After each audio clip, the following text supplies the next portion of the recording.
This has to be the dumbest crime incident America witnessed in many years. A 24-year-old McDonald's worker faked her abduction, leaving the town of Alabama in chaos, all because of a lifelong dream concert in Vegas. Susan, a 24-year-old nursing student from Hoover, Alabama, had just clocked out from her 7 p.m. shift at McDonald's. She smiled politely to her coworkers, tossed her apron in her locker, and drove off into the dusk.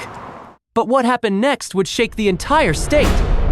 At 9:34 p.m., Hoover County received a chilling 911 call. 911, what's your emergency? The voice on the other end was frantic, breathless. There's a baby, a toddler, walking alone on the side of the highway, near the woods. Please, someone needs to come now. The dispatcher tried to calm her down, asked her to stay on the line, but seconds later, the call went dead. Meanwhile, Susan stepped out of her car and tried to reach the child when suddenly, a man emerged from the woods. Pale, orange hair, bald spot, he seemed to have known the child. Before she could lunged, he grabbed her by the arm. She screamed, kicked, but he was too strong. He dragged her over a nearby fence and into the woods. She clawed at the dirt, tore her shirt, even bit him, but it didn't matter.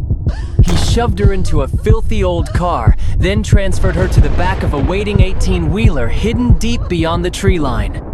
And just like that, she vanished without a trace.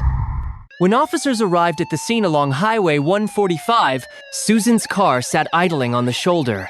Driver's door flung open. Her phone, purse, and a short black wig were all on the driver's seat. But no sign of Susan, and no sign of the child. They searched the immediate area with flashlights. Just shadows. No footprints, no drag marks, no signs of a struggle, nothing. Susan was gone.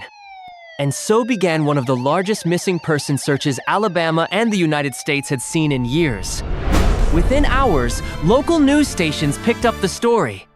24-year-old Susan, nursing student and beloved McDonald's employee, has mysteriously disappeared after reportedly spotting a toddler on the side of the highway. Social media exploded.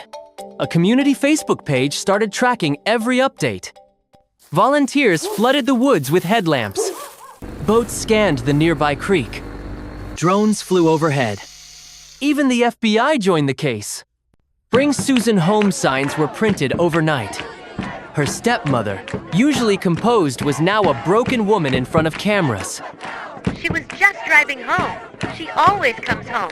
Please, if anyone has her, please let her go. Investigators pieced together Susan's route from security cameras, cell tower pings, and 911 data. They believed that the abduction happened moments after she saw the toddler. According to the investigators, Susan pulled over. She left her car running, possibly afraid to leave the child stranded alone. On stepping out to assist, she met her demise.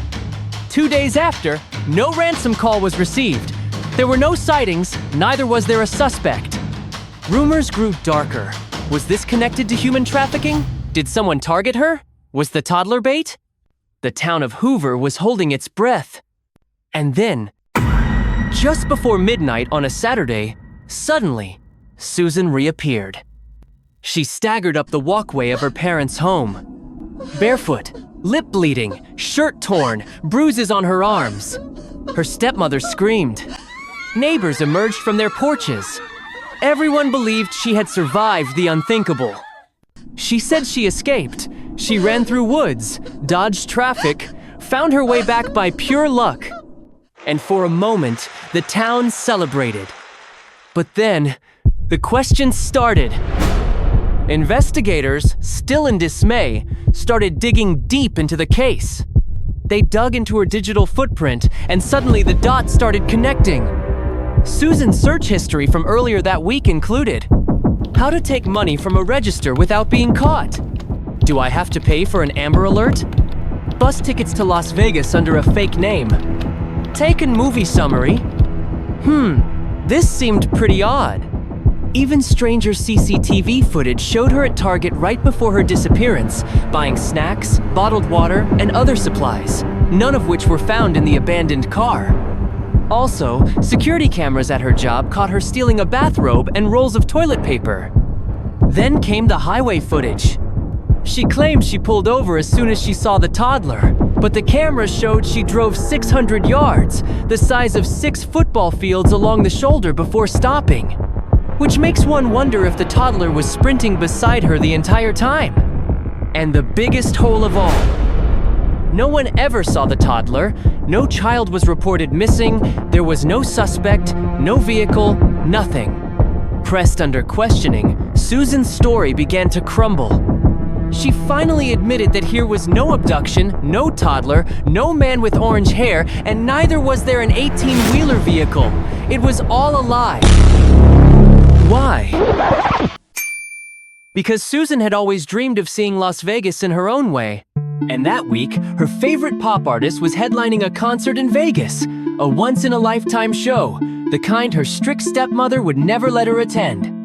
She knew if she asked, the answer would be no.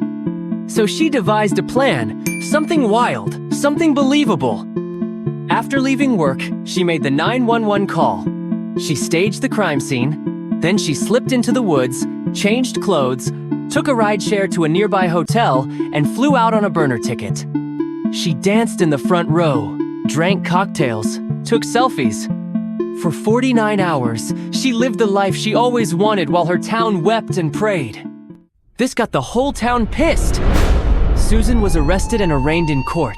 She was charged with filing a false police report and obstruction of justice. The town of Hoover felt betrayed, her stepmother disappointed, and the American media relentless. She was sentenced to 1 year in jail and fined $18,000, the exact cost of the massive manhunt.